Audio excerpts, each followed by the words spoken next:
You ask Tiger to solve. This deals with linear equations with one unknown. The final result is p equals 8. Let's solve it step by step. Swap sides. Group all constants on the right side of the equation. Subtract 40 from both sides. Group like terms. Simplify the arithmetic.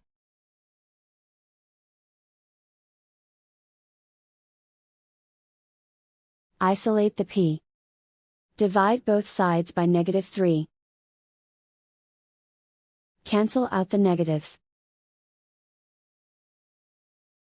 Simplify the fraction.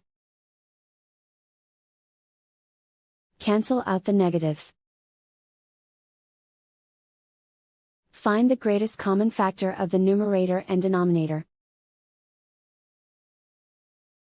Factor out and cancel the greatest common factor. And so the final result is p equals 8.